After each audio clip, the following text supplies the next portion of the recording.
Então, veja, a gente já falou de doação, para a gente fazer um resumo geral. É uma liberalidade em que o doador aliena, transfere a propriedade de uma coisa sua para o donatário, sem que ele queira nada em troca.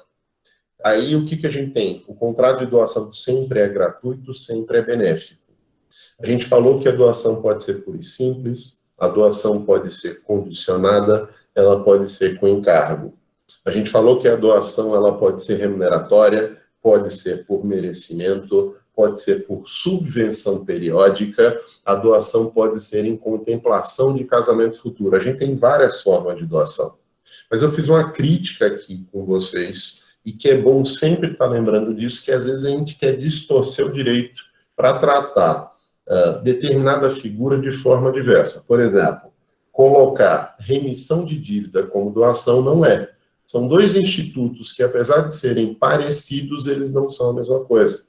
A doação é contrato, que é um negócio jurídico bilateral. E a remissão é um ato jurídico, mas que é um negócio jurídico, mas que não é contrato. Tá? Apesar de ser aceito, não é contrato, mas há quem coloque como doação indireta só para fim de discussão de fraude contra credores. É mais um entre diversos negócios jurídicos gratuitos que podem gerar fraude contra credores. Então, eu quero que vocês tenham todo esse cuidado. Eu cheguei a falar com vocês de cláusula de reversão e disse, ela pode existir desde que a reversão seja para o próprio doador, não pode ser para um terceiro. O que é a cláusula de reversão?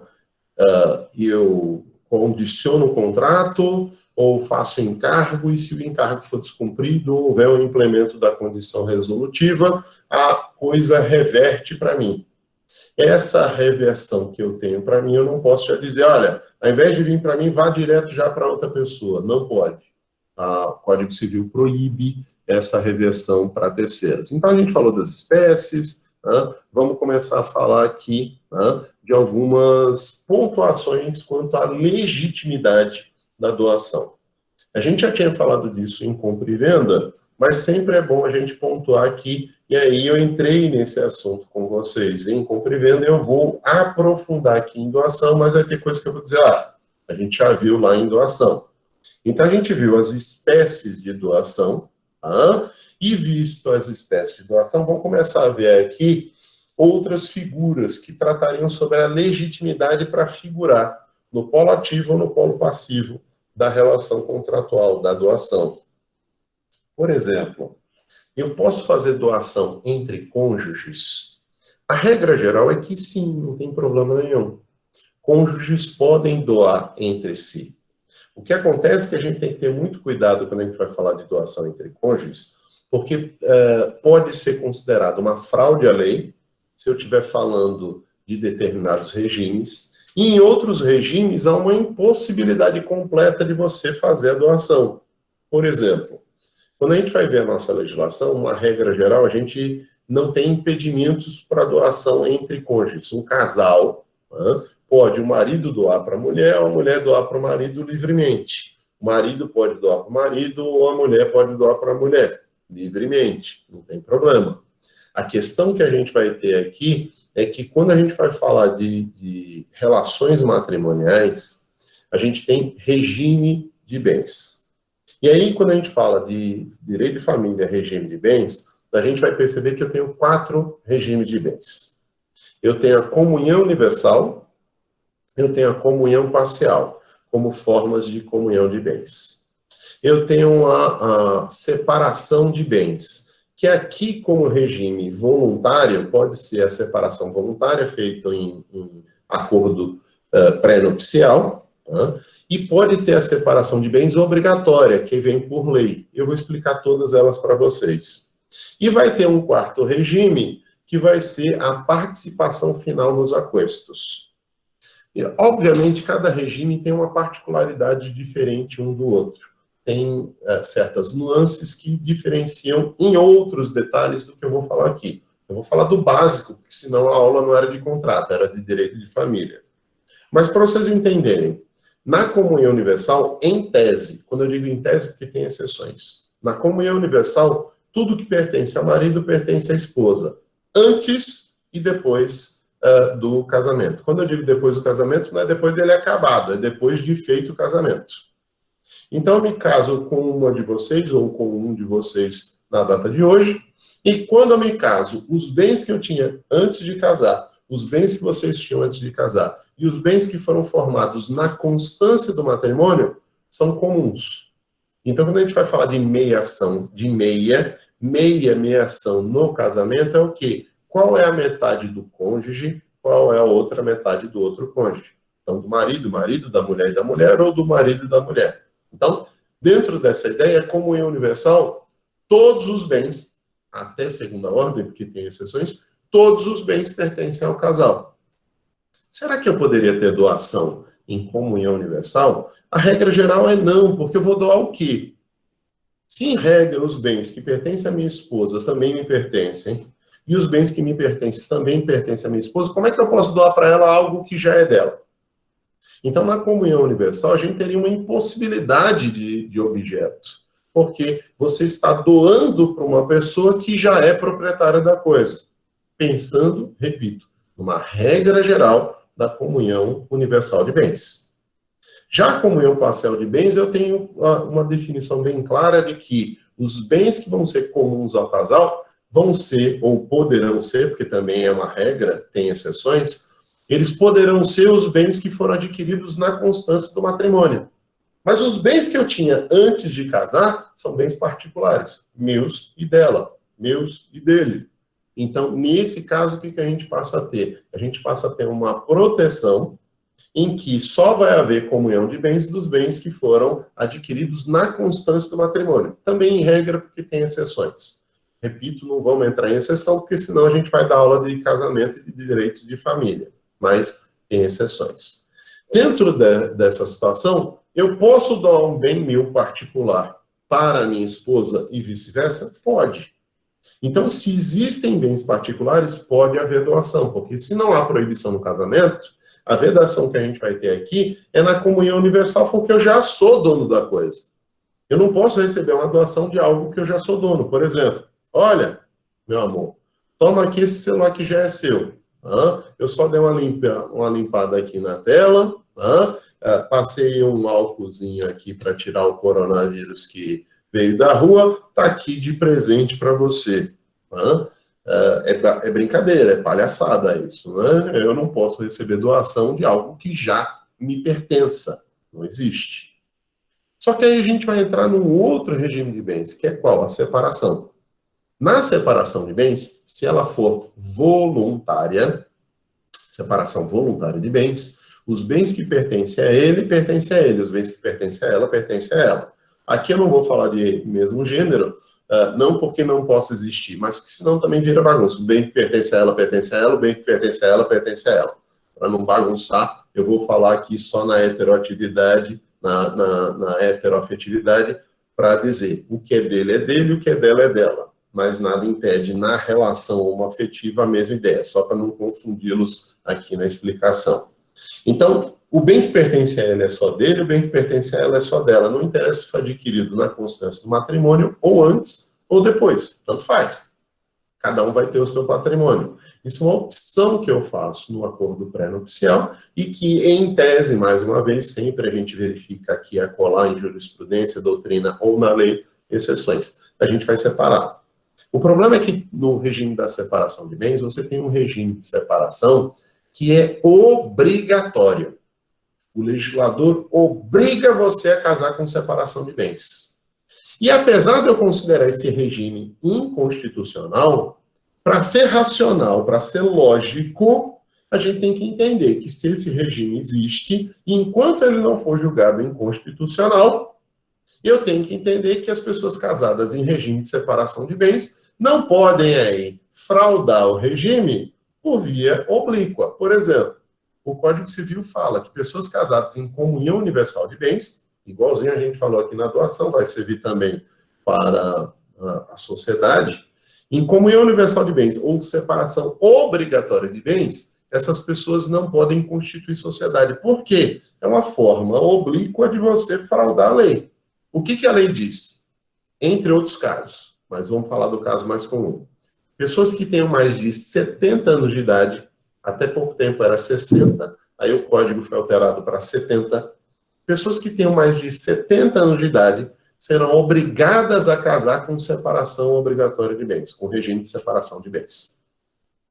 Qual a intenção do legislador? Mais uma vez, uma situação absurda que a gente sempre acha na legislação, de um anacronismo, de uma ideia antiquada e que a gente copia e cola e vai mantendo na legislação.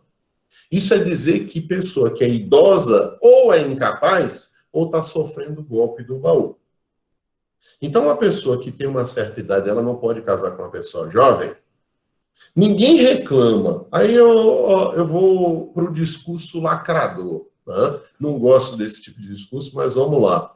Ninguém reclama quando o homem mais velho casa com a mulher. Até fala, eita, olha, velho pegador, tá pegando a novinha, é o burro velho que gosta de capim novo.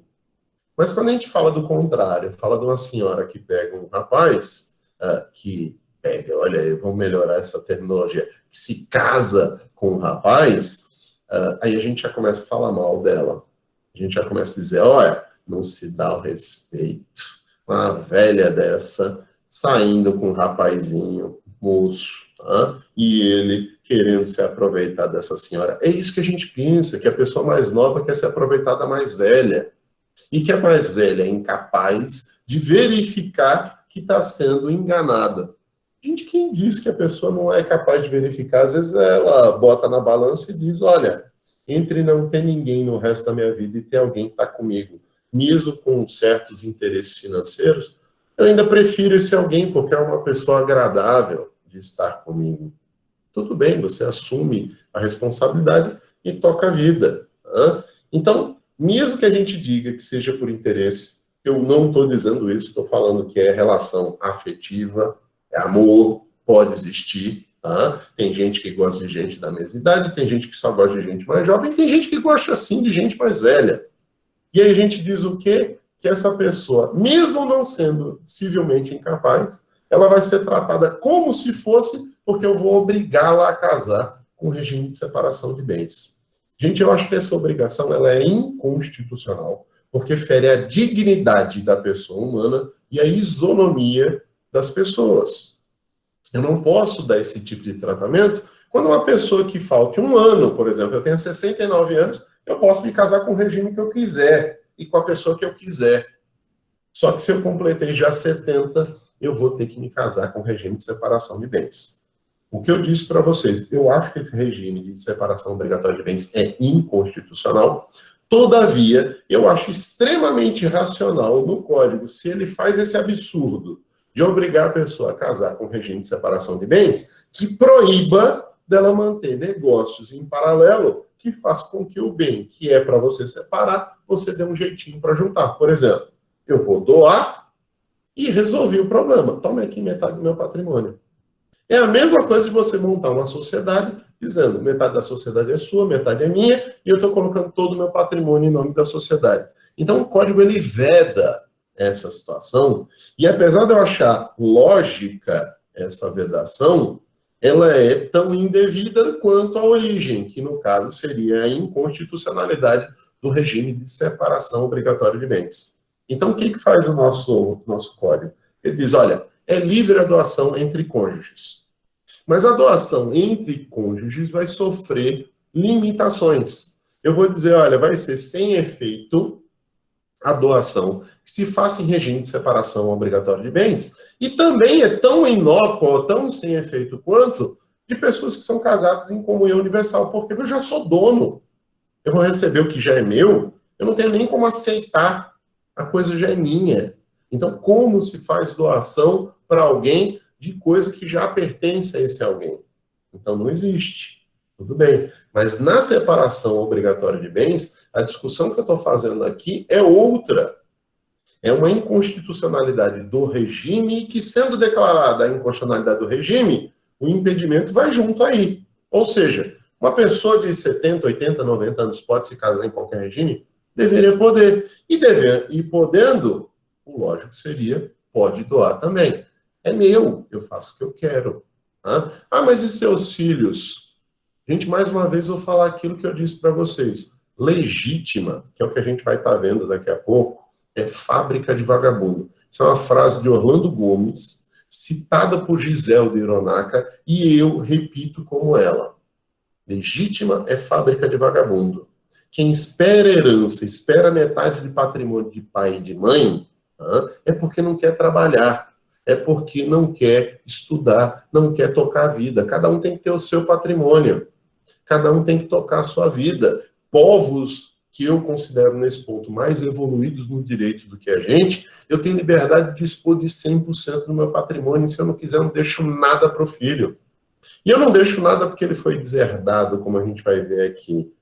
Eu não deixo nada para ele porque eu prefiro deixar para outra pessoa. Vejam um exemplo, por exemplo, do Bill Gates. Bill Gates tem um patrimônio hoje calculado em torno de 112, 120 bilhões de dólares. O que ele fez? Deixou um testamento dizendo: todo o patrimônio dele e da esposa vão ficar para uma fundação que eles montaram, acho que é Fundação Melinda e William Gates, é um negócio assim o nome da fundação, não me lembro o nome exatamente, e diz que vai deixar tudo. E cada filho só vai receber uma herança de 10 milhões de dólares. Ou seja, vão começar do zero. Aí vocês vão começar a rir, vocês vão dizer, começar do zero com 10 milhões de dólares? Gente, provavelmente os filhos dele já são donos de ações em grandes lotes da Microsoft, e já devem ser bilionários também, a gente só não fala aqui. O que acontece é que esses 120 bilhões, vamos arredondar aqui, se o Bill Gates fosse brasileiro, 60 bilhões era dos filhos. E ele só poderia deixar para a fundação que vai ajudar países e crianças carentes, que é a fundação dele, só poderia deixar os outros 60 bilhões. Nos Estados Unidos, na Europa, qual o costume? Eu não sou obrigado a deixar nada para filho, para esposa, nem nada, cada um tem o seu patrimônio. E aí o que querem no Brasil? Diminuir esse percentual que a gente vai ver aqui em relação aos filhos, que é a doação da parte legítima, e aí seria da parte oficiosa e da parte não oficiosa. Mas voltando aí para os cônjuges, o que a gente vai ter? Não pode na comunhão universal, não pode na separação obrigatória de bens. A separação voluntária pode ter doação, e na comunhão parcial pode, mas só dos bens que sejam particulares. O que for bem comum não pode. E aí vem o quarto regime, que é a participação final dos aquestos.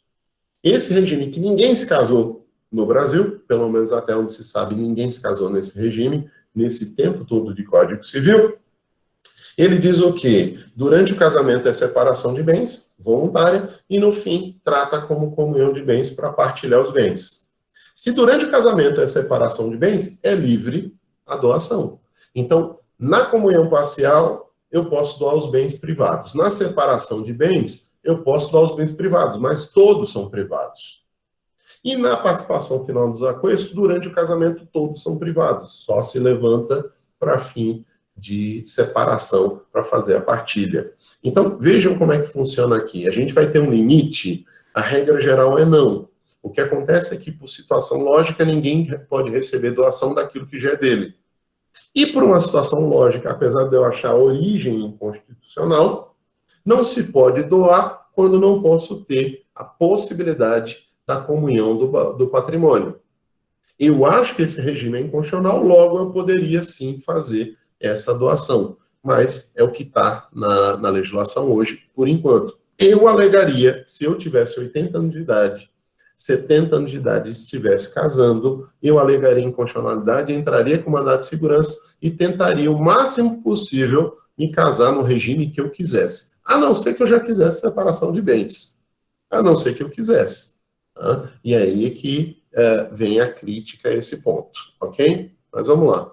Deixa eu ver se tem alguma pergunta aqui. Deixa eu ver aqui. Elidiane, menor de 18 e acima de 70. Sim, Elidiane. Como eu falei que eu não ia entrar em detalhes, eu não falei de todos os casos. Todas as pessoas que dependam de autorização para casar, e aí menor de 18 depende de autorização para casar, exceto se ele for emancipado, tem que se casar em regime de separação obrigatória de bens.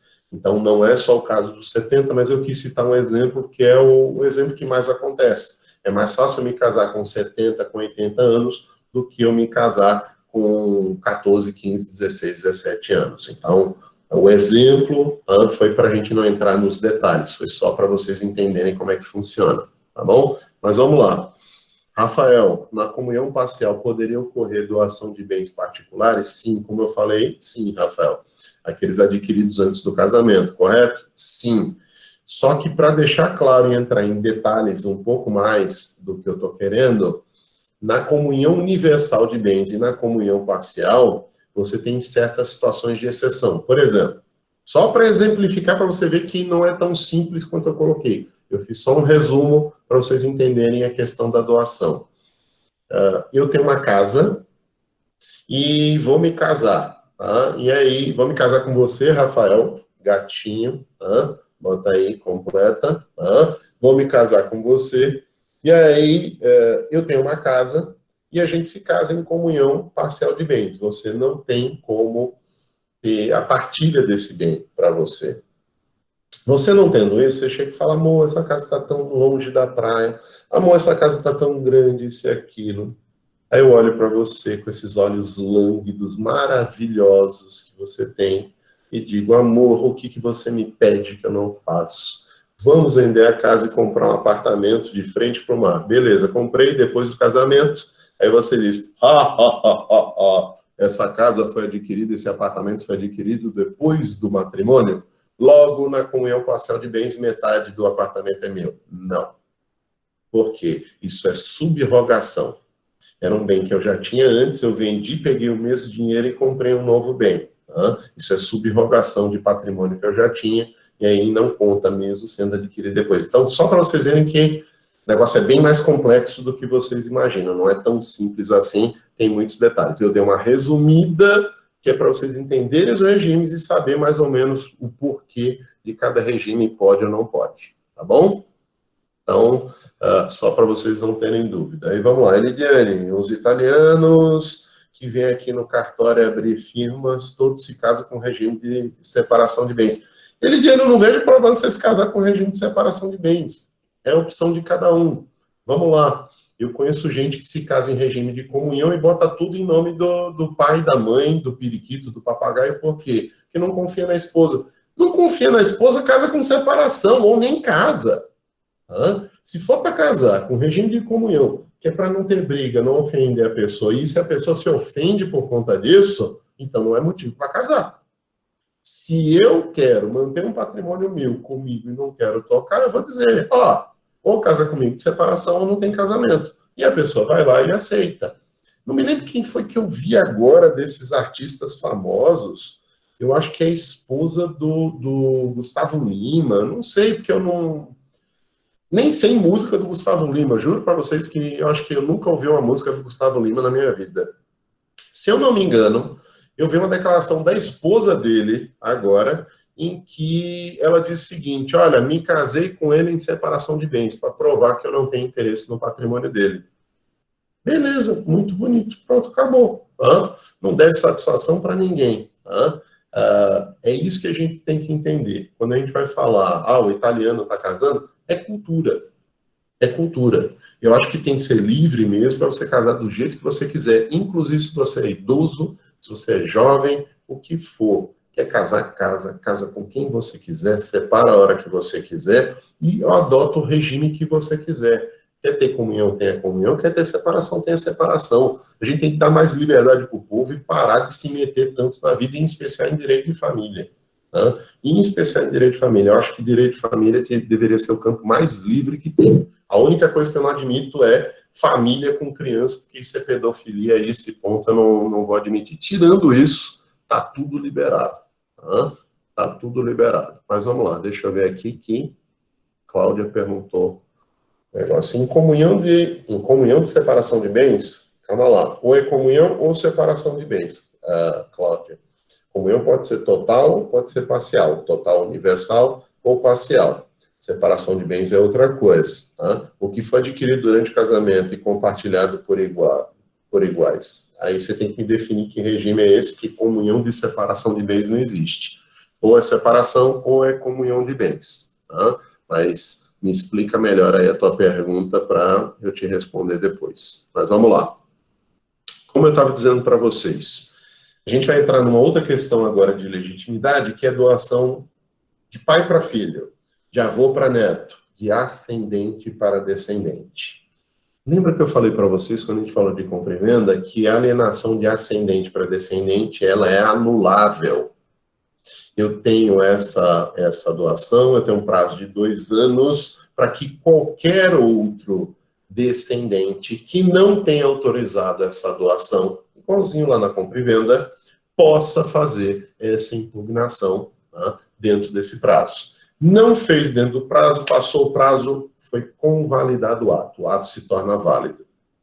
Então, a regra é que ascendente não pode doar para descendente. O que eu acho uma besteira, mais um anacronismo do nosso código, porque o descendente pode doar para o ascendente. E se o motivo é, a gente tem que preservar o descendente porque ele é herdeiro necessário, o ascendente também é herdeiro necessário. Então, não vejo razão nenhuma para essa vedação. Por quê? Porque eu poderia dizer, eu quero doar para esse filho aqui, não porque eu queira dar preferência, filho preferido, isso e aquilo. Gente, é muito difícil ter pai e mãe que faça isso. É óbvio que a gente não trata igual os filhos. Mas é muito difícil você falar, não, eu gosto muito esses eu odeio. Tem que ser uma família muito, vamos lá, desequilibrada para chegar nesse ponto. Eu já vi vários casos assim. Mas a regra não, é que você mantenha um certo equilíbrio nas relações que você vai ter entre os filhos, mas às vezes você vê que um precisa mais do que o outro. Eu falei para vocês do meu caso. Meu pai chegou para mim e falou, eu tenho preocupação com o seu irmão. Por quê? Meu irmão tem 3 anos e meio. O que acontece? Meu pai, apesar de ser uma pessoa que tem uma renda boa, um homem aposentado, como secretário e procurador de Estado, se ele vier a falecer, a pensão já é diminuída depois dessa reforma da Previdência. E aí ele ficou preocupado. Eu falei, pai, não tem problema. Você pode dispor de metade do seu patrimônio para deixar só para ele. A outra metade, infelizmente, a lei não permite. Por quê? Porque seria a parte inoficiosa. Então, o que a gente tem aqui? Daquilo que eu posso dispor, metade do meu patrimônio, o ascendente pode doar para o descendente, desde que haja autorização dos demais descendentes. Então, a gente vai ter isso dentro da legítima. Legítima é aquilo que o Orlando Gomes, Giseldo Hironaka e eu entendemos que é fábrica de vagabundo. É dizer, vou deixar metade do patrimônio para os meus filhos. Você vai deixar porque você quer? Quem não decidir fazer testamento para terceiros, quem não quiser deixar para outras pessoas, ou só para um, tudo bem, deixa para todos. Ninguém está dizendo que é proibido. Eu só estou dizendo que a gente tem que dar mais liberdade para a pessoa, porque às vezes eu vejo que tem alguém que precisa mais. Então, se você tem um menor de 3 anos e meio, quando os outros filhos que você tem 42, 47, e aí deixa eu fazer o cálculo, minha irmã me mata por não estar lembrando a idade dela, mas vamos lá, 54 anos de idade, então o que vai acontecer? Simplesmente a gente passa a ter aí um problema sério, porque eu vou privilegiar um bando de galalau que está com a vida ganha, em vez de privilegiar quem? Quem ainda é incapaz, ou quem de repente vai ser incapaz sempre, porque pode ter uma patologia, uma doença qualquer, e que às vezes eu vou privilegiar um, não porque eu me importe mais com ele, mas porque eu acho que ele precisa mais. Então veja, a gente proíbe doação de ascendente para descendente e só admite se tiver autorização de todos. Caso eu faça sem autorização de todos, vai começar um prazo de até 2 anos para você ter essa impugnação. E aí, feita a impugnação, anula aí a doação. Mas se não for feita, é o equivalente à aprovação dos demais. Isso não importa dizer que esse bem ainda não vai voltar para a colação. O que é a colação? Aí é um outro assunto ainda que a gente tem que discutir. Muitas vezes, quando eu faço uma doação, se eu não tiver cuidado, ele é considerado adiantamento da legítima. O que seria adiantamento da legítima? Como todo herdeiro necessário tem direito à metade, se eu receber doações durante a vida do meu ascendente para mim, isso vai ser considerado adiantamento já do que eu vou herdar, que é da legítima. E aí o que acontece? Quando ele morre, eu tenho que trazer a colação, eu tenho que devolver para partilhar.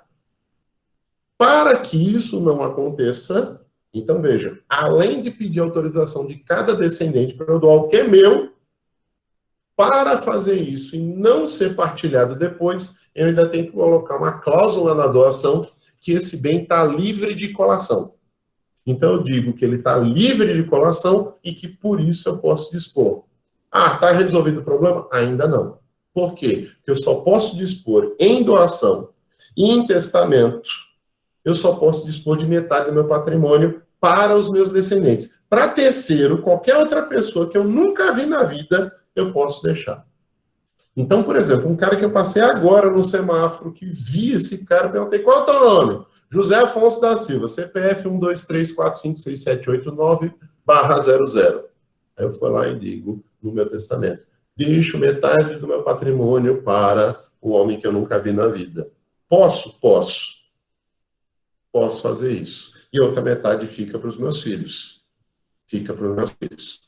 Mas eu não posso, sem poder, dizer se tem garantia ou não da colação e tudo mais, eu não posso estar dispondo do meu patrimônio um pouco mais para os meus filhos. O que eu posso, no máximo, é fazer o seguinte, garante metade para eles e a outra metade aí eu tenho liberdade até para eles. Então, esse que é o cuidado que eu quero que vocês tenham. Vocês têm que levar em conta múltiplos assuntos aqui. Primeiro, pode haver doação de ascendente para descendente? A regra é não, só se tiver autorização de cada um dos descendentes. Se eu negar, não pode ser feita a doação. E aí começa um prazo de anulabilidade dessa doação se eu peitar e enfrentando realizar a doação mesmo assim. Segunda situação que a gente vai ter, eu tenho que colocar no contrato que esse bem está livre de colação, porque senão ele volta para a partilha depois. E ainda assim, eu só vou poder doar e colocar da partilha se ele estiver na parte oficiosa, ou seja, na parte disponível, porque se ele estiver na parte indisponível, nem isso eu posso fazer. O bem vai voltar mesmo para a partilha depois. Então, tenham cuidado na hora de estar vendo esse assunto, na hora de estar discutindo esse assunto, porque a gente passa a ter algumas limitações. Então, não posso ter doação entre cônjuges se for comunhão universal, ou se for separação obrigatória de bens. Eu não posso ter doação de ascendente para descendente, sem que haja autorização de todos, sem que seja da parte oficiosa, e com cuidado de dizer ainda que esse bem está livre da colação, ou seja, no meu falecimento, ele não volta para partilhar, porque senão é adiantamente legítima, e ele volta para partilha, para colação depois. Então, a gente tem que ter esses cuidados. E antes de falar do próximo, que seria a vedação de doação universal, deixa eu ver se tem algum comentário de vocês. Tem dois aqui, deixa eu ver se a Cláudia explicou. Pronto. Cláudia explicou, eu falo já já. Deixa eu ver se tem alguma coisa. Só lembro da herança do Gugu. Rafael, pense numa confusão. Pense numa confusão que vai dar essa herança do Gugu.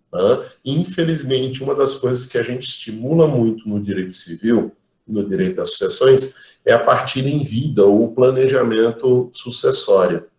Essas pessoas que são ricas, ou quem tem até um patrimônio um pouquinho melhor, eu penso em fazer planejamento sucessório, não sou rico, sou classe média. O que acontece? As pessoas têm que saber que sempre vai dar confusão em herança. E tá aí. A gente até 6 meses atrás tinha uma discussão se Gugu era solteiro ou se tinha união estável. E agora já tem uma outra discussão. Gugu era solteiro, tinha união estável com a mulher ou união estável com o homem?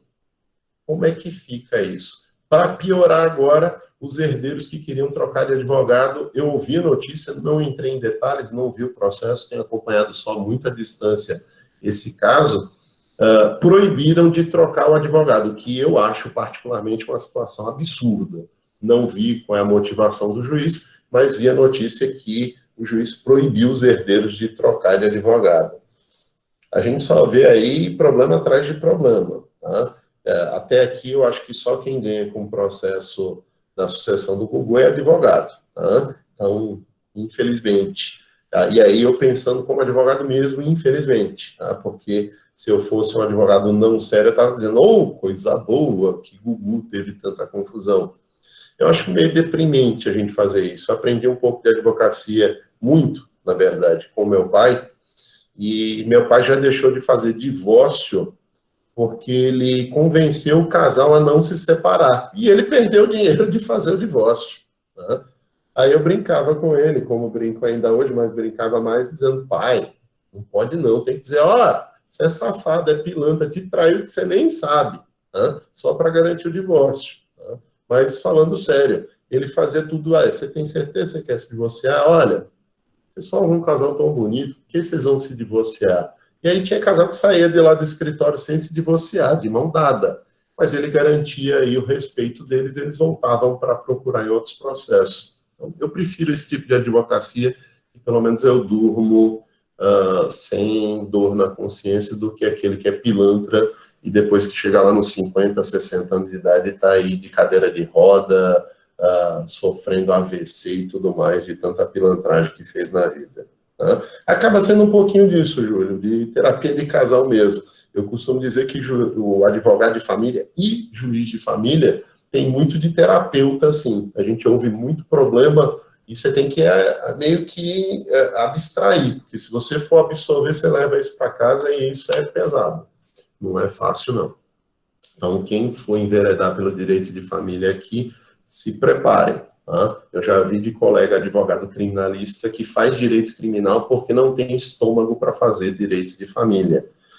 E olha que é um criminalista famoso aqui, é um mega de um advogado daqui de Alagoas, ele disse, é fácil não direito de família que não tem estômago para isso. Agora eu vou deixar você aqui que eu vou ali liberar um estuprador e que assassinou 2 criancinhas. Aí isso ele tem estômago, mas para fazer divórcio não tem. Então, só para vocês verem que a gente vê muita confusão aqui, e aí tem que, às vezes, tem que pensar onde é que vocês estão se metendo quando vocês vão trabalhar o direito. Tá? Mas vamos lá. A gente estava falando de doação, e aí eu falei para vocês da questão de legitimidade. Deixa eu só voltar para responder aqui a Cláudia, para voltar a falar de legitimidade. Na separação de bens, então, o bem que foi adquirido durante o casamento não vai ser compartilhado, Cláudia. O que acontece é que a gente tem entendimento doutrinário e jurisprudencial aqui, acolá de casos concretos, em que se ficar provado, mesmo no regime de separação de bens, que o casal adquiriu com esforço comum, ou seja, compraram a casa, um apartamento de R$1 milhão, e a renda dele e a renda dela sozinhos não é suficiente para isso. Então, se tiver só no nome dele, se ela provar que ela contribuiu para a aquisição, ela pode pedir a separação, o que não é a regra. No papel, o que é? Tudo que é dele, tudo que é dela, pensando em separação de bens. Então, não vai ser compartilhado. O que é de cada um, é de cada um. Essa é a ideia que eu teria de separação. O que você coloca aí, o que for adquirido separa, é comunhão parcial de bens. Aí não é separação e nem comunhão universal, um meio de caminho. Tá bom? Se você não entendeu, aí você me fala que aí eu explico um pouquinho mais. Mas vamos lá. Voltando para a legitimidade, eu não tinha saído do slide, deixa eu voltar. Deixa eu voltar para o slide. Para mim aqui, porque eu achava que eu tinha tirado para vocês. Tratando ainda de legitimidade, o que a gente vai ter? Uma questão sobre legitimidade seria a possibilidade, aqui não é legitimidade da parte do sujeito, mas do objeto, se eu poderia, numa doação, fazer uma doação universal. Por exemplo, eu posso doar todos os meus bens? Posso. Mas eu posso doar todos os meus bens assim, olha, dou todos os meus bens para a Cláudia, que estava falando comigo aqui. Não posso, não vale essa doação. É uma doação universal, que no caso aí a gente tem uma proibição dessa doação universal. Se eu quiser fazer uma doação universal, não nesse formato, dou todos os meus bens para a Cláudia, eu digo, dou todos os meus bens para a Cláudia, entre eles. Aí começa a falar um por um. Eu estou fazendo o quê? Uma doação do meu patrimônio. Aí vem a pergunta, mas você pode doar tudo que você tem? Será que metade do seu patrimônio não seria para os herdeiros? Se eu estiver falando de ter herdeiros necessários, é garantida a legítima para eles. Mas mesmo assim eu ainda tenho disponibilidade dos meus bens. A limitação que eu vou ter em vida de disponibilidade dos meus bens não está nem em relação aos herdeiros, está numa outra situação, está em relação aos credores. Então, eu posso doar meu patrimônio? Posso. Em que limite? No limite que sobre bens suficientes para pagar o que eu devo. Se eu não devo nada, eu posso doar tudo. Se eu devo o mesmo que eu tenho de patrimônio, não posso doar nada. Então, essa que é a questão. Qual a minha liberdade de doar? Eu tenho legitimidade para doar o quanto eu quiser, desde que sobrem bens suficientes, não para os meus herdeiros, mas para os meus credores. O que não pode, de jeito nenhum, com base aqui no artigo 548, é a doação de todos os bens sem que você elenque esses bens. Então, posso doar? Posso. Dou a minha casa para a Cláudia. Dou o meu sítio para a Cláudia. Dou o meu apartamento para a Cláudia. Dou o meu carro para a Cláudia. Aí, o que eu fiz? Eu fiz uma doação que não é universal. Eu indiquei cada um dos bens.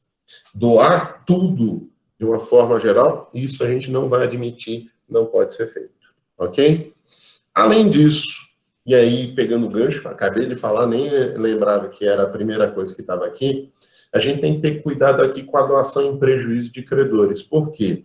Sendo a doação um negócio gratuito, se você fizer doação em prejuízo de credor, ou seja, estando insolvente, há uma fraude contra credores ou uma fraude à execução. O que faz a fraude contra credores? Torna o ato anulável por 4 anos. Passou os 4 anos, os credores não fizeram a ação revocatória ou a ação pauliana, o que vai acontecer? Está mantida a doação.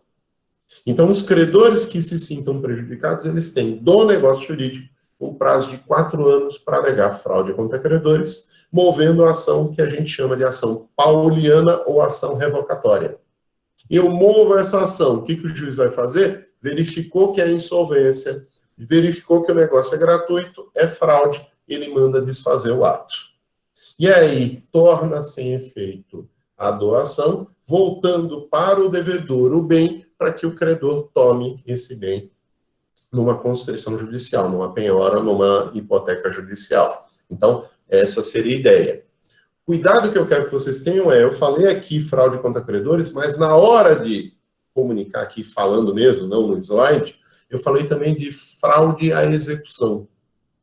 Dependendo do momento que você fez a alienação, a fraude ou é contra credores ou é execução. Por exemplo, se eu devo já para uma pessoa e já sou insolvente, ou pela doação me torno insolvente, e fazendo a doação com a insolvência, ela é fraude contra credores, porque eu já devo. Mas, se eu já tiver ciência da execução, que o credor moveu contra mim, veja, não é ele mover a execução, mas ele mover a execução e eu já ter sido cientificado, eu já conhecer a existência do processo. Se eu fizer essa alienação depois disso, não é fraude contra credores, é fraude à execução. E aí, qual é o efeito? A fraude à execução, diferente de fraude contra credores, ela não é anulável, ela é caso de nulidade. E nulidade não tem prazo, ou seja, você pode alegar sempre. Então, mesmo que passe 4, 5, 6 anos, não há a convalidação do ato, primeiro. Segundo, fraude à execução, além do ilícito civil, também é ilícito penal. A pessoa que comete fraude à execução comete crime. Então, a gente teria o quê? Aqui, o momento vai ser definido se é fraude contra credores, anulabilidade, 4 anos para o ato ser reclamado através de ação pauliana, ou ele se convalida. Ou então, se já tiver a ciência da execução, eu tenho uma fraude à execução, e aí, nesse caso, é nulo, e o que é nulo não se convalida nunca. Nem pelo tempo e nem pela vontade. O que acontece? O juiz até de ofício pode determinar a nulidade. Ele verifica o fato e, de ofício, ele decreta a nulidade do negócio jurídico. Então, na fraude contra credores é a anulabilidade, tem que ser provocado, o juiz não pode de ofício. Na fraude à execução pode ser feito. E ainda vai ter o agravante de ser crime. Então, só para deixar claro, a gente já tinha falado aqui, só estou aprofundando no que eu não falei com vocês. Deixa eu ver se tem alguma pergunta, algum comentário. Vamos lá, deixa eu ver aqui. Ok, respondido. Cláudia gostou por quê? Alguma coisa da família, alguma coisa de alguém que você conhece? Não, né? Quando você fala assim, gostei, fica suspeita. Mas vamos lá. Então, quando eu tenho a doação em prejuízo de credores, pode ser uma fraude de execução ou uma fraude contra credores. Já delimitei aqui para vocês. Além disso, a gente vai ter o quê? A questão da doação da parte inoficiosa. O que eu tinha dito para vocês? Qualquer doação que se faça de ascendente para descendente tem que ter autorização. Mas, mesmo assim, eu só posso fazer a doação da parte que seja oficiosa, ou seja, da metade que eu tenho à disposição em relação aos herdeiros descendentes, herdeiros necessários, entre outros herdeiros necessários. Se eu fizer da parte inoficiosa, aí vai haver a nulidade da doação. Então, a doação passa a ser nula nesse caso, e aí não há como os herdeiros reclamar, não tem nem prazo para isso, porque eles vão poder, em qualquer momento, reclamar: olha, papai doou 70%, tem que desfazer, porque passou aqui da metade. Né? E aí a gente tem discussões de processos nesse sentido. Se eu não me engano, eu posso estar enganado, mas se eu não me engano, tem uma discussão no processo do Marcos Paulo, que era um ator e diretor famoso, que tinha um belo patrimônio na Rede Globo, e teve um processo, uma briga aí, eu não sei se foi esse o caso, aí a memória está me falhando, ou se foi de um outro famoso, em que a decisão do juiz foi nesse termo aqui, da parte oficiosa e inoficiosa, da disposição aí dos atos, se estava dentro ou fora dos 50%. E o juiz anulou, eu não me lembro, confesso para vocês, eu não me lembro se foi o caso do Marcos Paulo e de uma moça aí que agora é blogueira, é digital influencer, é uma atriz que agora está nas redes sociais também e faz um bando de entrevista aí. Eu não sei se é o caso dela com o Marcos Paulo ou se é um outro caso que a minha memória não está ajudando aqui. Então, vejam, eu posso doar menos de 50%? Posso. Posso doar mais de 50%? Se for a descendentes, eu não posso. Por quê? Não só eu vou ter o problema do adiantamento da legítima ali e da colação que a gente discutiu, mas vai ter a questão aqui do que eu não posso dispor. Então, parte oficiosa, metade. A outra metade é a parte inoficiosa, em que eu não poderia fazer isso sob pena de invalidade. E aí o artigo 549 diz o quê? Invalida o ato, a invalidade do ato só abrange o excesso daquilo que o doador, no momento da liberalidade, poderia dispor do testamento. Ou seja, dispus de 60% a 70%, é o que passar. O que for oficioso, óbvio, fica com a pessoa.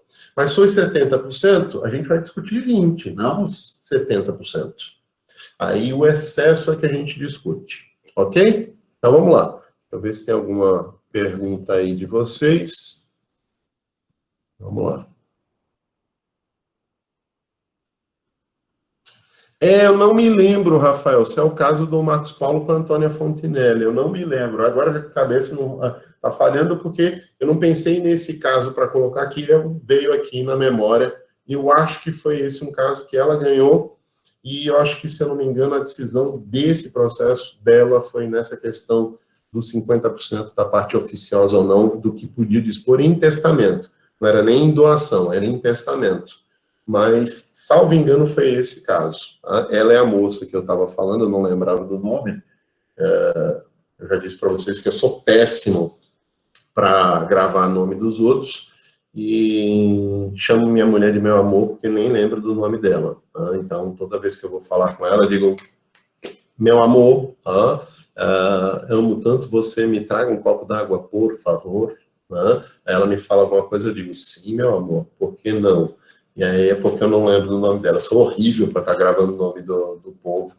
Faço brincadeira, óbvio, com esse negócio com a minha mulher, mas eu não sou muito bom para memória de nome. Eu lembro bem de número, lembro de fatos, mas nomes em si eu não me lembro. É uma coisa que eu tenho dificuldade. Mas, voltando lá para o assunto, para a gente fechar a doação.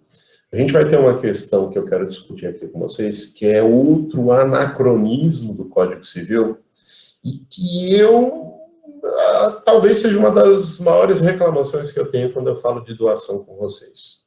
Que é o quê? todo mundo aqui sabe que eu já falei para vocês, e tem uma brincadeira geral na faculdade, e agora pararam de brincar comigo por isso, que eu sempre fui um defensor do poliamor e da poliafetividade. E aí, para quem não me entendam mal, eu sempre fui defensor pensando em teoria jurídica. Nunca fui defensor pensando que é uma situação pessoal minha. Se vocês perguntarem para minha mulher, teu marido defende o poliamor, ela vai dizer, sim, aí vocês vão pensar, mas você deixa? Ela vai falar, não, ele defender enquanto teoria é uma coisa, aqui dentro de casa é monogamia mesmo. É diferente. É a mesma coisa que eu defender aqui a homoafetividade. Não significa dizer que eu mantenha relações com pessoas do mesmo sexo. E se tivesse, não era problema nenhum. Mas eu faço se eu quiser, se eu não quiser, eu não faço. A questão da gente defender no direito, às vezes, para quem não tem a verdadeira noção de como funciona o direito, às vezes a pessoa entende mal. Então, eu sempre fui defensor de querer liberdade de casamento, liberdade de relação de família, em que a única restrição que eu tenho, eu juro para vocês, que é o quê? Entre duas pessoas manterem um relacionamento afetivo, seria falar de uma criança, pedofilia. Tirando isso, eu acho que é livre. Eu quero manter uma relação com pessoa de sexo diverso, eu mantenho. Eu quero manter uma relação monogâmica com pessoa do mesmo sexo, eu mantenho. Eu quero manter relações com múltiplas pessoas. E essas múltiplas pessoas aceitam isso. Porque, vejam, ninguém está falando aqui eu estar enganando aqui a colar. Eu estou falando de relações até que são conhecidas pelas pessoas.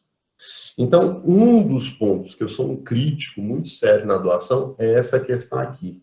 Em que o código diz o quê? Que não vale a doação feita por cônjuge adúltero ao seu cúmplice. Olha o termo que o código usa. Não vale a doação do cônjuge adúltero para o seu cúmplice. Essa terminologia, se vocês forem fazer uma avaliação histórica, ela justifica. Por quê? Até mais ou menos uma década atrás, não me lembro exatamente, o Código Penal colocava adultério como crime. E aí usa a expressão cúmplice, se justifica até no texto do Código Civil, porque, na verdade, na época do Código Civil e na época que estava sendo desenvolvido o texto, era de fato crime, e a gente poderia incluir essa expressão cúmplice. Mas o anacronismo, o texto está tão fora do tempo que não se admite mais a gente estar usando esse tipo de expressão. Por exemplo, concubino, concubina, eu acho que é um termo muito pejorativo e traz uma carga ofensiva para a pessoa que é chamada de concubino ou concubina. Mas o Código Civil diz o quê? Vamos lá.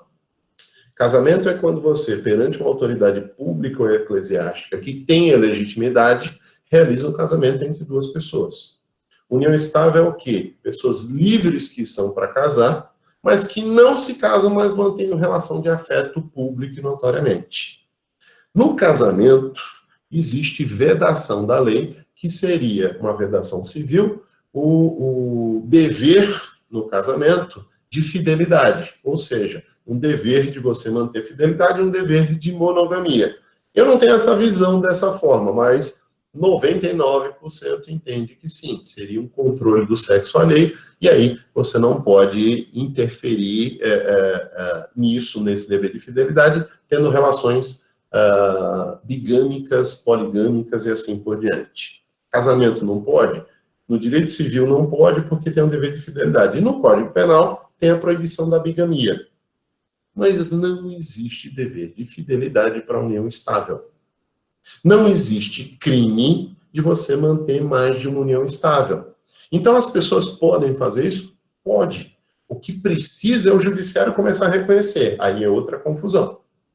Aí a gente tem outra confusão aqui. Então, você manter relações paralelas não é proibido. E aí, se a gente vive no direito privado, e direito privado que não é proibido é permitido, eu posso fazer isso. Tanto é que o Código Civil, ele define que o concubinato é uma relação paralela de uma pessoa que é proibida de casar de novo, porque já é casada, e um relacionamento simultâneo que tem, a gente vai chamar isso de concubinato. Então, o que acontece? Toda essa explicação é para quem? Pode o casado doar para a concubina ou para o concubino alguma coisa? O Código Civil diz não. Mais uma vez, isso é o quê? Igualzinho à proteção dos descendentes, isso é herança que a gente tem de uma sociedade antiga, arcaica, né?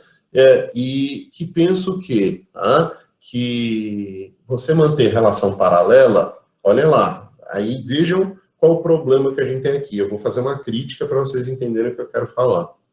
Que o problema da relação paralela está em quem está no paralelo. Por exemplo, eu sou casado com uma de vocês e mantenho com uma outra mulher uma relação simultânea. A gente diz o quê? Destruidora de casamento. Só quer o patrimônio do casal, isso e aquilo. Não é isso que a gente fala? Mas será que essa pessoa é responsável ou sou eu que mantenho relação dúplice? Enquanto a gente mantiver essa ideia de não reconhecer a poliafetividade, a gente está beneficiando quem? Quem é responsável por manter relações paralelas e passa a ter uma proteção de não ser responsabilizado. Por quê? Na hora dele se separar da concubina, a concubina não tem direito a nada. E aí essa blindagem que a gente cria no direito faz com que eu tenha ações que eu não tenha responsabilidade por essas condutas. É isso que eu sou contra. Eu acho que quem quer manter relação paralela, mantenha, mas assuma a responsabilidade por isso. Quem quer manter relação paralela, assuma a responsabilidade por isso e pode manter essa relação, inclusive, com a ciência da pessoa, que essa pessoa está casada ou mantém a união estável. Mr. Catra, por exemplo, mantinha a união estável com 4 mulheres e tinha 40 filhos. Na época que ele morreu, gente, eu fiz uma brincadeira, guardado o devido respeito ao falecido, mas eu fiz uma brincadeira que a gente ia ter uma guerra civil no Brasil. O Mr. Catra tinha tanto filho que metade do Brasil ia brigar com a outra metade pelo patrimônio dele. Então não é processo de sucessão, é guerra civil. Foi talvez um dos processos de sucessão mais rápidos que eu já vi. Tem aqui a colar uma notícia de alguma confusão, mas foi resolvido rapidamente, com 40 filhos e 4 companheiras. Enquanto isso, morre uma pessoa hétero, monogâmica, com 3 filhinhos, e dura 20 anos o processo de sucessão. Por quê? A fábrica de vagabundo que a gente falou. Então, a gente tem que ter cuidado, porque a sociedade está bem à frente do direito. E o direito, na verdade, ele tem que refletir os interesses da sociedade. Não é para o direito fazer tudo que a sociedade quer. O direito também serve, como diz o Marcos Bernardo de Mello, como um molde social. A gente tem que se adaptar para viver em paz. Mas também não pode o direito fechar os olhos para uma relação homoafetiva. O que fez o Supremo? Reconhecer. Aí o Supremo reconhece isso, mas vai dizer, não, poliafetividade aí já é demais. Aí não pode. Mas são pessoas capazes em que, de forma livre, aceitam manter relacionamento poligâmico. Querem fazer isso? Aí eu não posso, se eu sou casado com uma e outra, consequentemente, é minha concubina, eu não posso doar nada para ela.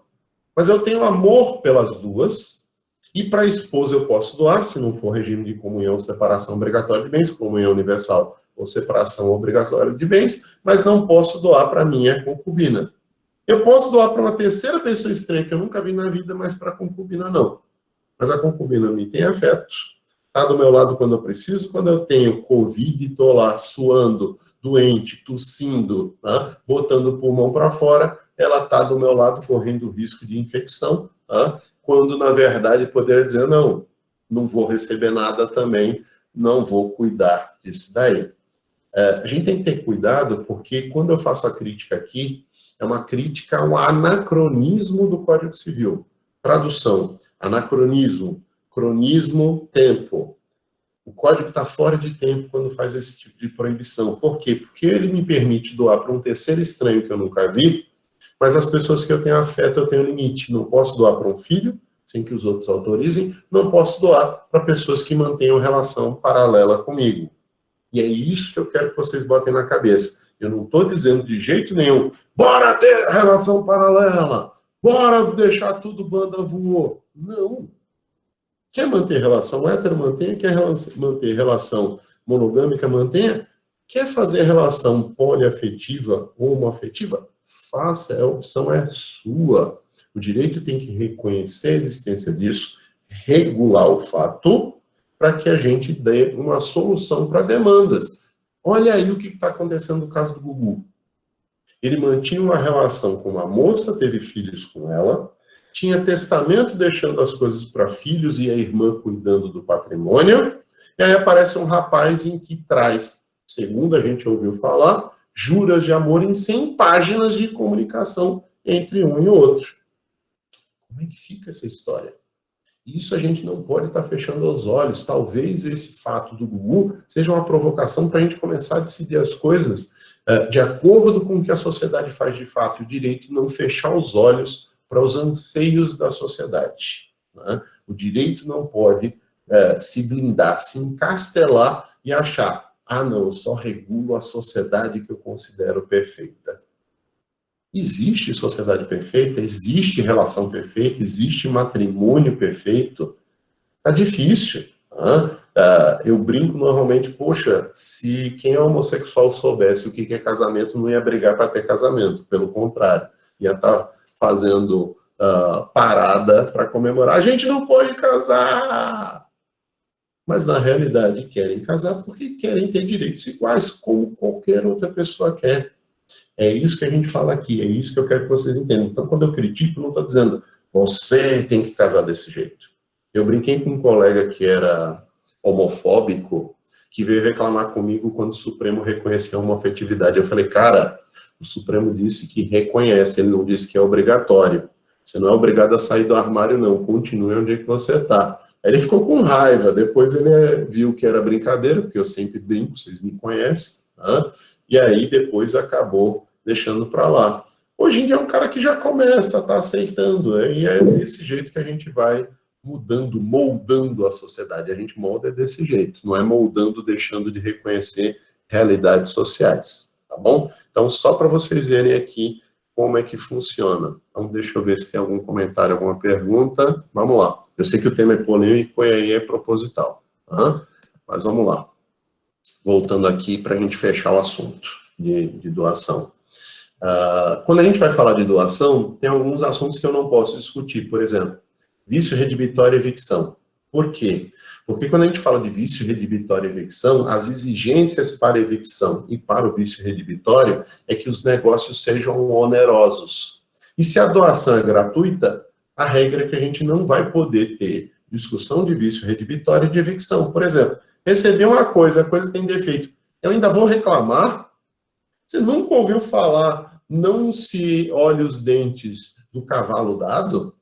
Então você recebe o cavalo de presente e ainda diz, pô, você me dá um cavalo com dente podre, cara? Não aceite, não receba. Então não posso reclamar vício redibitório de negócio que é gratuito, caso da doação.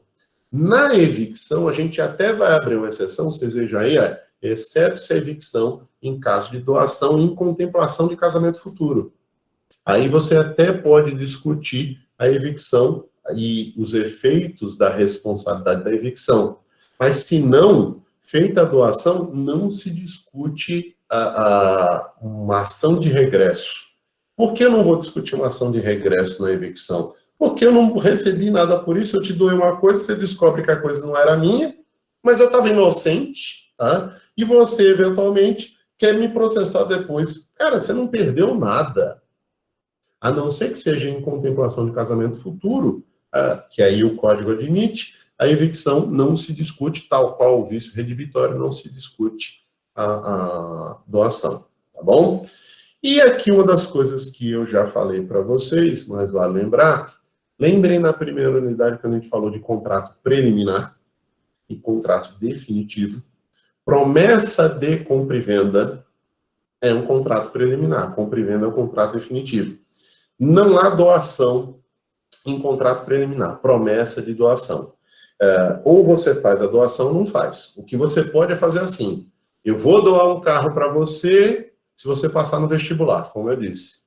Aí é uma doação condicionada, não é pura e simples. Na doação pura e simples, eu não posso discutir aí uma promessa de doação. Eu prometo te doar isso. Quando? Que momento? Você já fez a doação, não tem promessa. Ou se faz a doação, ou não se faz. Prometer a doação não existe. Você pode prometer assim, eu prometo te doar se você passar no vestibular. Eu prometo te doar se você tirar 10 em contratos. Aí eu faço a doação. Aí é que vem a questão do que a gente pode discutir a promessa, ok? E aí agora a gente já vai começar a falar de quê? De extinção da doação, do fim da doação. Eu tenho situações em que eu posso extinguir a doação, que seria o cumprimento do contrato, eu posso extinguir a doação pelos vícios do negócio, tá? E eu posso extinguir pelo descumprimento, pela resolução. Mas a gente vai ter aqui, tá, a discussão que a gente vai ter de doação, que é o que eu quero discutir mesmo com vocês. Isso aqui é só a título de exemplo, porque é assunto que a gente já viu em Teoria Geral do Direito Civil e Teoria Geral dos Contratos, que seria a revogação da doação por ingratidão. O que é revogação por ingratidão? O Código Civil elenca uma lista de casos em que, se você, doador, fez a doação e considerar que essa ação do donatário é ingratidão, você pode optar por revogar a doação, desfazer a doação por conta disso. Então, a gente teria uma rescisão do contrato baseada na ingratidão do donatário. Quais seriam as hipóteses de ingratidão? Isso vocês vão achar no artigo 557 do Código Civil, que diz o quê? Podem ser revogadas por ingratidão as doações quando? Aí vamos lá. Quando é que eu posso fazer a revogação? Se o donatário atentou contra a vida do doador ou cometeu crime de homicídio doloso contra ele. Que situações a gente tem que levar em conta aqui? Primeiro, se aconteceu a tentativa de homicídio, só o doador pode fazer a ação de ingratidão. Se ele não quiser fazer, ele está perdoando o donatário. Então, se o crime foi tentado e ele não entra com a ação de revogação, não há que se discutir aqui a revogação por ingratidão. Mas se o crime foi executado completo, ou seja, houve de fato homicídio, não dá, óbvio, para o doador alegar ingratidão. Quem vai alegar? Um dos herdeiros. Então, um herdeiro pode entrar com ação contra o donatário, alegando ingratidão e pedindo para desfazer essa doação. Então, quando o crime é tentado, e nas demais hipóteses que a gente vai ter aqui, a gente vai ter o quê? Só o doador pode mover a ação de ingratidão contra o donatário. Mas se o crime é executado, o crime de homicídio, aí é a única hipótese de um herdeiro fazer essa alegação. De qualquer sorte, nesse inciso e nos próximos, que envolve crime, então crime de injúria, de difamação, crime de calúnia, o crime de homicídio tentado ou executado, estas hipóteses dependem de trânsito em julgado na ação. E aí veja como era perniciosa a decisão do Supremo Tribunal Federal em 2016, que dizia que eu podia fazer uma execução provisória da pena. Eu podia ir para a cadeia para fazer a execução provisória da pena, mas o bem que fosse doado eu não podia alegar ingratidão, porque não havia o trânsito em julgado e a pessoa era presumidamente inocente. Olha como é complicado um Supremo decidir as coisas sem pensar na inteireza do direito. Eu já falei isso aqui para vocês. Por mais que eu, enquanto indivíduo, enquanto cidadão, ache que eu tenho que fazer a execução provisória da pena, a Constituição não autoriza. Então, se o Supremo é intérprete da Constituição, que interprete corretamente e diga, só se faz a execução de pena depois do trânsito em julgado. É o que diz a Constituição, vamos cumpri-la. Então, se eu só vou considerar a pessoa ingrata se há homicídio, se há calúnia ou difamação ou injúria, sem que haja a confirmação desse crime com o trânsito em julgado, eu não posso alegar a ingratidão. Eu tenho que esperar o trânsito em julgado para poder mover essa ação. Ou essa ação vai ser movida e o juiz vai suspender o trânsito da ação sob a pendência do julgamento criminal. Ele vai dizer, vou paralisar esse processo até que se discuta a questão criminal. Então, se o donatário tentou o homicídio, ou se ele executou o homicídio, primeira hipótese. Segunda, se cometeu contra o doador ofensa física, uma lesão, que pode ser corporal, ou uma injúria real, um tapa na cara é uma ofensa física. Se o injuriou gravemente ou o caluniou. Então, se eu cometi crime contra a honra do doador, eu posso desfazer. Nessas hipóteses que a gente tem aqui, são hipóteses de crime. E aí a gente exige o trânsito em julgado para você ter a ingratidão e poder mover a ação. Só que vai ter uma quarta hipótese, que é o quê? Se o donatário, podendo ministrar alimentos, se recusa a prestar os alimentos ao doador. Aí, bora lá. Eu doei a minha casa para vocês. A minha casa é de vocês. E eu estou necessitado agora. Necessitado de quê? De um teto. Teto é alimento? Gente, quando a gente fala alimento aqui, não é alimento comida. É comida, é remédio, é bebida, é moradia, é vestuário. Então, se eu, doador, dou uma coisa para você e agora me falta essa coisa, e você não me ajuda prestando alimentos, prestando o devido auxílio enquanto doador, eu posso alegar sua ingratidão, tomar o bem doado e pegá-lo de volta para poder me sustentar, já que você é ingrato e não está realizando esse tratamento, esse cuidado. Ah, tem que ser algo monumental? Comida de pessoas ricas, uma mansão para a pessoa? Não. Um quartinho, tá? Uma roupa que me aqueça no momento frio, e uma comida que me alimente, por mais que ela seja simples, um arrozinho com feijão e uma farinha em cima, já é mais do que suficiente. O que eu não posso é admitir que alguém doe para uma pessoa e essa pessoa não preste nenhum mínimo de auxílio para o doador. Aí a gente vai ter ingratidão. E aí o que vai ser necessário?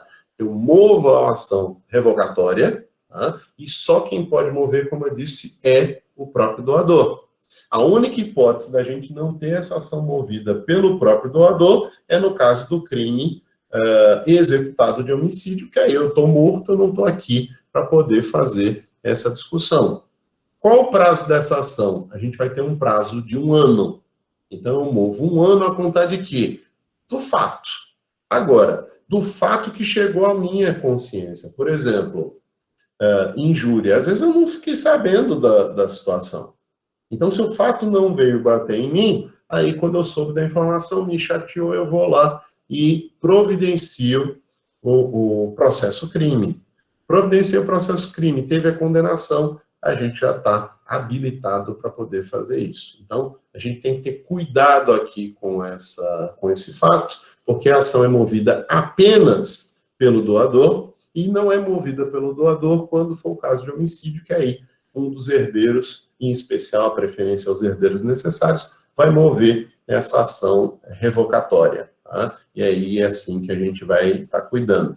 Para a gente fechar aqui o assunto, o artigo 561 diz o quê? No caso de homicídio doloso do doador, a ação caberá aos seus herdeiros, exceto aquele se houver perdoado. Então, se houver algum perdão de algum dos herdeiros, ele não pode reclamar. Mas o perdão de um acarreta no perdão de todos? Não. Ou seja, se são 3 herdeiros, um perdoou, e os outros 2 vão mover a ação revogatória, aí eles vão mover a ação e podem ter, obviamente, se houve de fato um homicídio, eles podem ter o desfazimento, a revogação dessa doação, por ingratidão. Então, é uma liberdade minha, eu faço se eu quiser essa ação, e se eu não quiser fazer essa ação, é o mesmo, é o equivalente a você estar perdoando a pessoa que cometeu a ingratidão. Tá? Isso não significa dizer que se você fizer o perdão antes do prazo, que você possa mover a ação. Vejam, fiz o perdão antes do prazo, o que aconteceu? Precluiu.